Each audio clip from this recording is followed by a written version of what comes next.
یک مروز یا دورش ده مایرون میشم авторитета через 15 сутка айхит кейсай.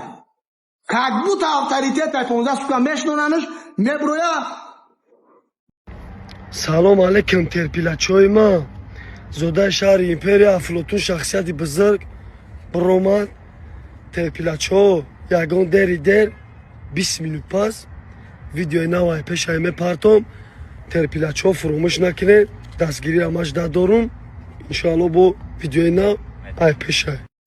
دستگیری بچه چی دستگیری تا 15 سوکا شرمنده‌بار شدگی تا جروب گرفتای رفتگی زپردلو نیست نه که خیلی جودا ما زپردلو میدونم برای افتی گناه مرا نایجاد میکنن ما میرم مثلا دیت کلون میشم در تلفن جورش آتش همه بینا در تلفن جورش تاپوشا که آتش همه بینا پدرکایی که هر یک میبینی کورن گدو میپرسن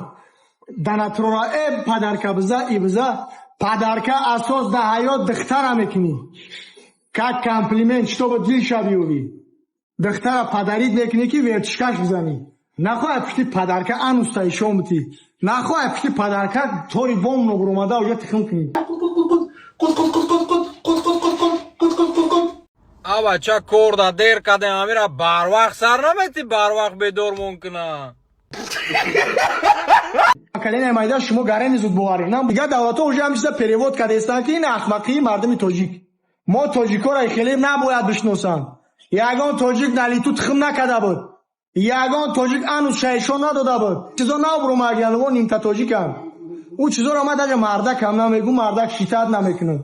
هستای بازیگرای نرمالی بازی میکنن کار ندام میکنن میره همه میگذره سینی سال میگذره علم تکنیکا پیش رفته سای ستیو گم نمیشون انسان مومنتی ساعت دیگه بودی نمیمونی با آواز خروج پدرت میخزی میره بچه تا بچگیشون میتن میره میگن همین اتای تای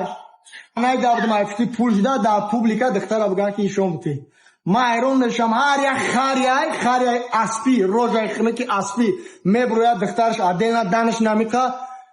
دان پریسی میبرویا ها کاگی دان نمیکا کویا گاب میزنم برای پیشروی یک از دیگه شما پروزا باخیلی نه تایی پیشرویش که در کار نیستای ابا چنا خود دان هم کارو که چوچا کی درنت میتو تو تا اوریش میکنی بو درباره دخترامو ما گاب نمیزنیم برای وقتشون صاحب ندارن صاحباشون هم بچه‌ای که قچون بازی میکنن هر دش یگای پاچتی انمی شرمندگی رو شما داپستاد نکنید یگان تا این چیزی هست که برای ما نیست این چیزی هست برای خلق ما نیست این چیزی هست که ما و شما رو آبرومون یتیم میکنن مالا بگذار همون پیش نرو ما بخیلی هم خیلی آدمای پیشرفته ما بخیلی هم هر یه آدم خچا به ابرو کیسه هر یه آدمی که اکتیو شه میخواد میره اون تا به ابرو میشه این چیزا عزیز سیمر کاگ ندم من روز گشنگی دام میبرم امی کرونا میکنم امی پول حرام ما نمیکنم دالوبای جمعه ترا کاگ مزاق فریاد میکنن نقطه میگن امی بالا بولا برای شرمندگی ملت ما دیگه ملت اینا میگه که استاد دیگه ملت ما نگه چه مزاق کردستان بخیتوی توجی که پریموت کرده مزاق کردستان او جایی که میرم 15 اونجا دختر نمیشنونن اویی که میگوی من رفتم ترمشتم اونجا دختر نمیشنونن با همه افکاریت شرمندگی خطو نشین الله هم اتفاق شرمندگی